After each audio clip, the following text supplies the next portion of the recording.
Hey everybody, this is the Clifford Dan Show. I'm Dan, I'm Clifford, and and we we're the are the board board gamers. gamers. Today we're gonna show you how to play the One Piece card game. We got a leader here and some dons and a deck, and we're gonna explain to you how it works. Yeah, we're going to do this in 4 steps. We're going to explain what you're looking at on the cards. We're going to explain how to make a deck, what makes a deck. We're going to explain leader cards, then turns and Dawn cards. So let's get into it. All right, so we're going to get started by showing you guys the 5 different types of cards that we have. For the game, there is stage cards, which are like cards that affect the battlefield in certain ways. Mm-hmm. There are event cards, which are like quick play magic cards, or like stuff that you play to get their effects. They're usually a one-time effect. They don't stay out on the field and then they go away. We have character cards, which should be the main force of your battle. These are the guys that are attacking and doing all of the busy work. And then there are leaders, which are identified by a red card on the back, and on the front they are identical to character cards, but they are your leader.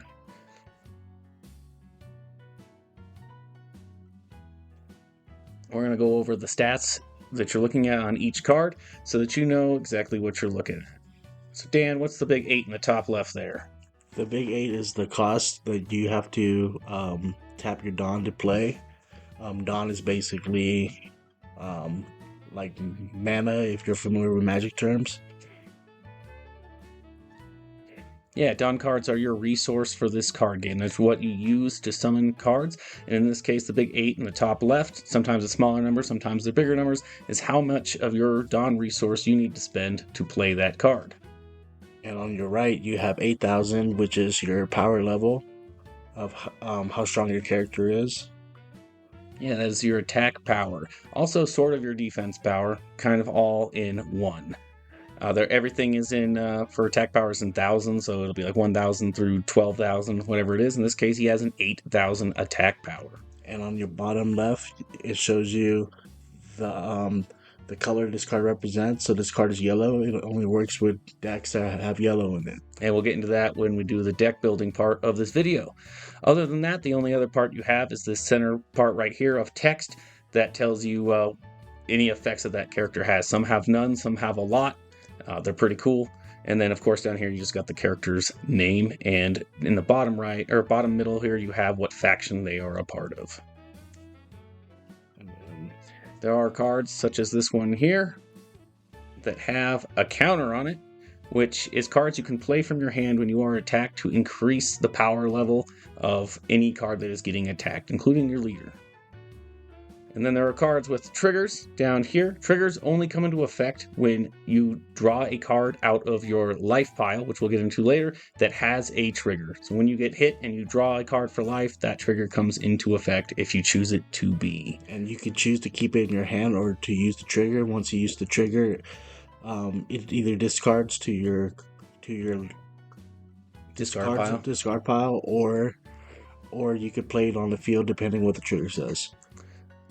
So in conclusion, we have how much it costs to summon the character, their strength, power, attack, defense value, whatever you want to call it. If they have a counter, it'll be here. You have the character's clan that they're a part of, whatever faction they're a part of, their name, and then whatever effect it is that they have.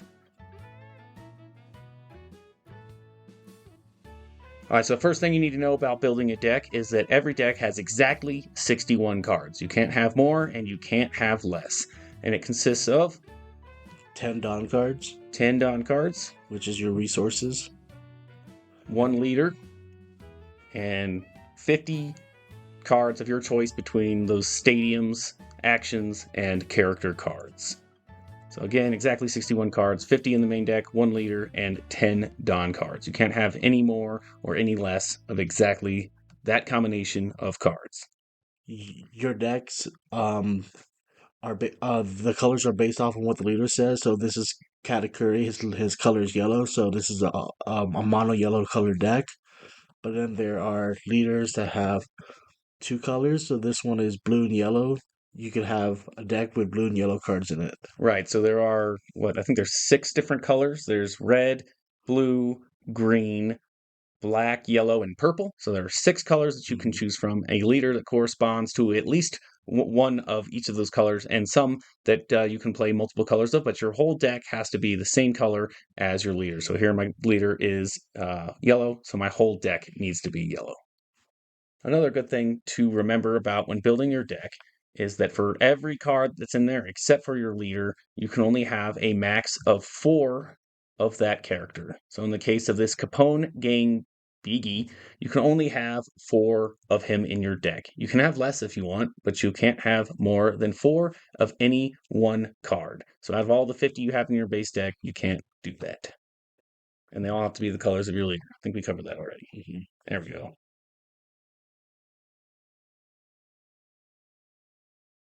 All right, so leader cards are identified. Oh, mine doesn't have a red background. Identified by a red background. All leaders have a red background. It also says it right there, leader, right above the name. Now, they are unique from character cards in that they don't have a cost because you only have one and it's always in play. It does have its thing up here. Down here, you will see life. Some leaders have more or less amount of lives, and at the beginning of the game, you will draw life cards equal to the amount of their value. So in this case, you have 5. So you're going to draw 5 cards out of your deck, put them down, and those are going to represent how much hit points or life points that you have for the game. Nailed it, huh? Perfect.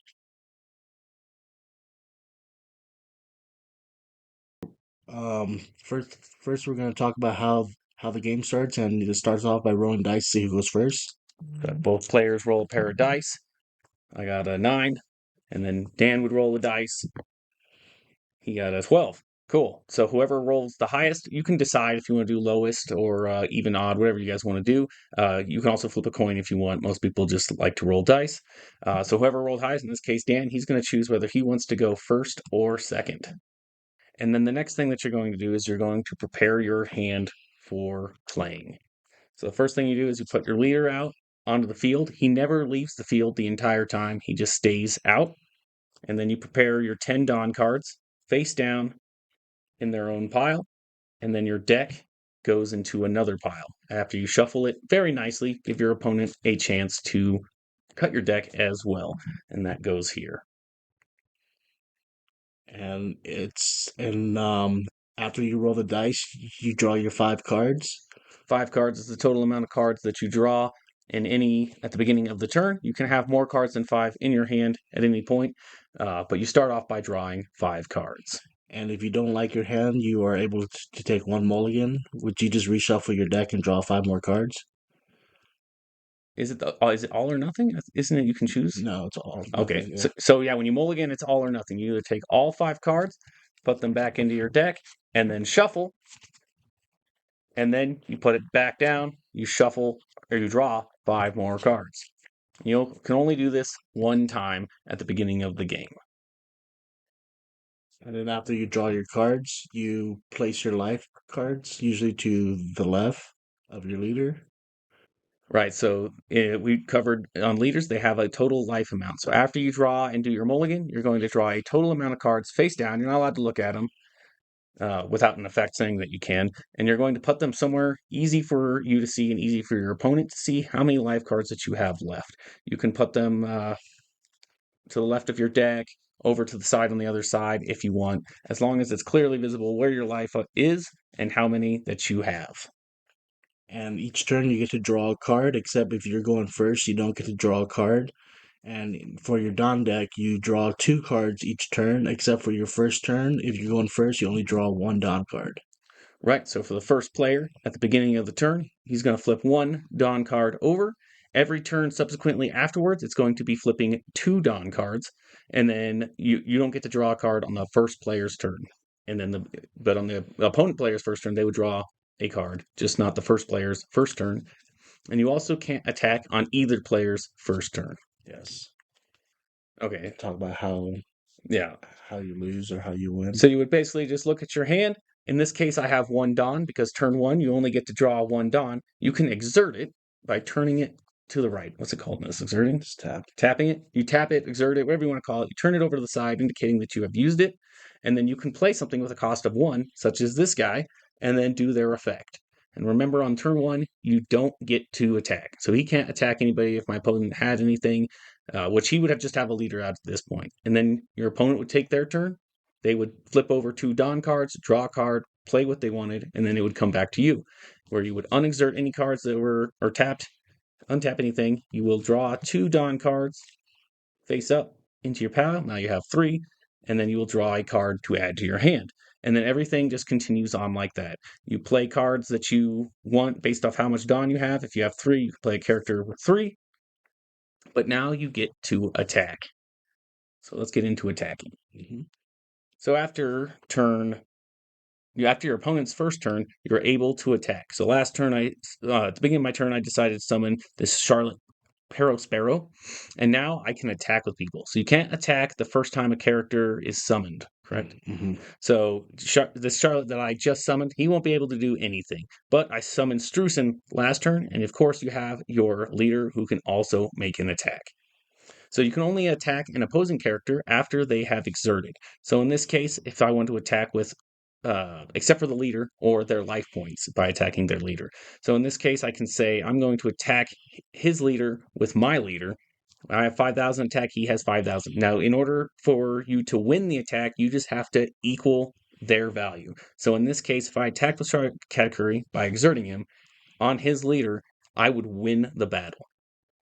And this is where characters with counter come in, because he can play a character that has a counter on top of his leader to increase the amount of power that his leader has by the amount that the counter says. There's usually only 1,000 and 2,000. So if he played a counter for 1,000 on top of her, the attack would fail and just basically nothing would happen. And if say last turn he exerted with this guy and I wanted to attack him, it would destroy his card and it would go to your discard pile.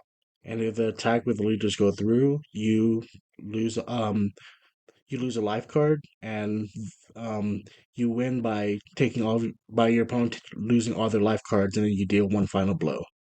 Right. So let's say when I made this attack, I successfully went through, hit the queen. He would draw one of his life cards. And then the game ends when all life cards are gone and you hit them onto their, like as if you were going to take one of their life cards, but they don't actually have one to draw. That's how you win the game. You can also win by bottoming out their deck. If they don't have any cards to draw, they lose. But there's not a lot of stuff to do that. So good luck with that.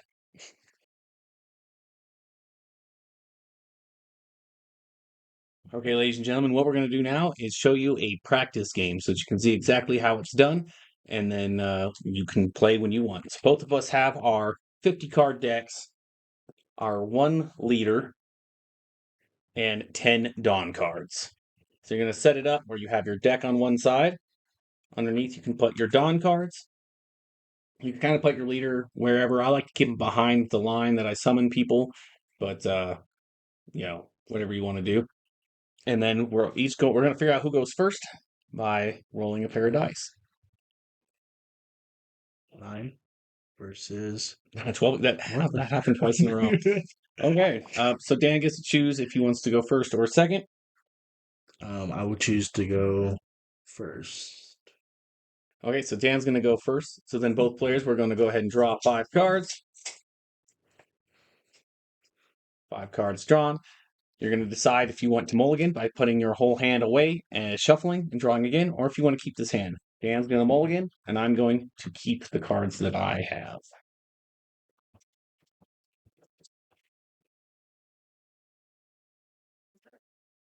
And then after both players have decided whether they're going to mulligan or not, you're going to look at your leader's life cards, and you're going to draw life cards equal to that. Both of us, I think, gets 5. I get 4. Oh, he gets 4. So you take 5, and you put that somewhere easy for everybody to see so that you know how many life cards it is that you have. And then we're going to begin the game. So like we were discussing, Dan is not going to draw a card when he's going first, and he's only going to draw 1 Dawn card. So I place my 1 Dawn, and then I will pass.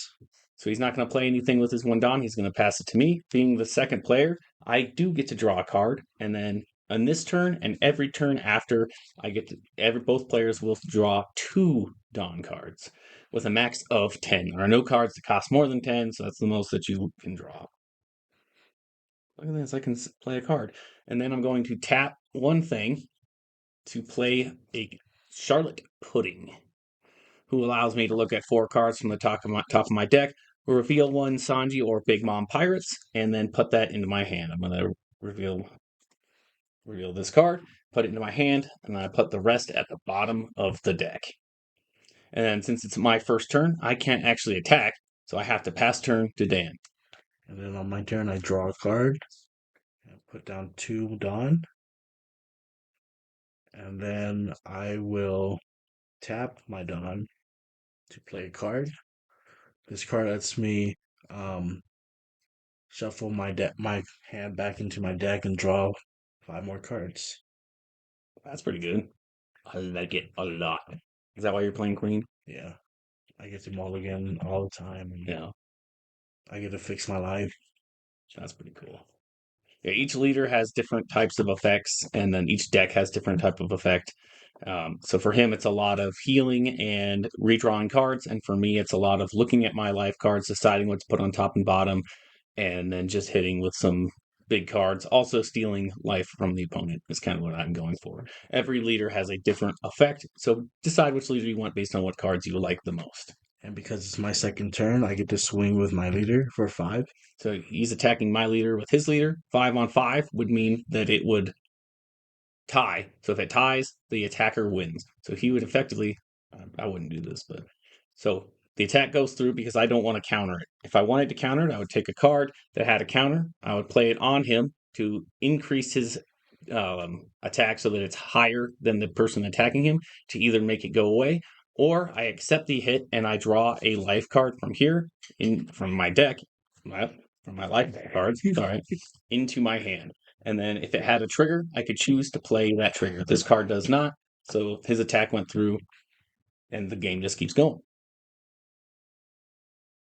And then after my attack, if I have nothing else to play, I will end my turn. He ends his turn. So at the beginning of your turn, you're going to untap whatever it is that you have tapped, and then draw 2 Dawn cards and draw a card. And then the rest of the turns just continue on from there.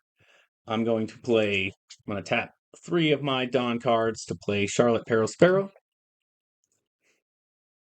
And then I'm going to attack. Now, the counter thing you can also use on your attacks, or no, Dawns. You can use Dawn cards to also increase the attack of your characters. So if you have an extra Dawn, you can exert it underneath or attach it to your character, and that's going to give them a plus 1,000 attack. So in this case, if I were to try to attack with Charlotte Pudding, it would be a 3,000. Not actually going to put it on her. I'm going to put it on Charlotte Katakuri to increase his attack.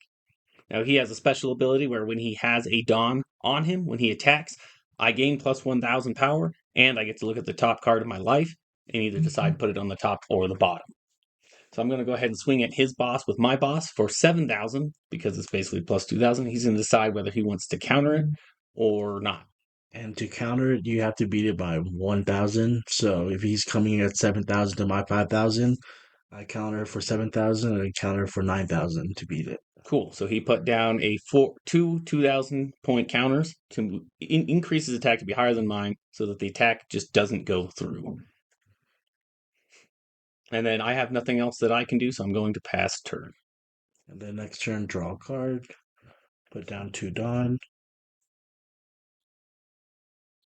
Untap your boss, untap my boss, my leader, your leader. and then we will tap 3 to play Don Quixote da Flamingo. And then I will use 2 Dawn, and then I attach a Dawn to Sasaki, so now he has 5,000. I can swing with him. So he's going to swing on my boss for 5,000. Remember, I have to beat 5,000 in order to not be hit. So I'm going to play a counter of 1,000, put this into my discard pile, and that's going to make I have to, yeah. So my attack is now 6,000 and his is 5,000. So I beat it, and the attack doesn't go through. And then after that, I can swing with my leader for 6,000. Right, and I'm just going to take that hit. So I'm going to draw a card from my life, and I'm going to activate its trigger. Anything that has a trigger on it, it says exactly what it does. It says play this card. So for its trigger, I get to just play him out on the field. And he's a blocker. He has the blocker team or a blocker ability, which means that he can basically become the target and attack the next time that he would attack. Or be attacked. Yeah. Yes.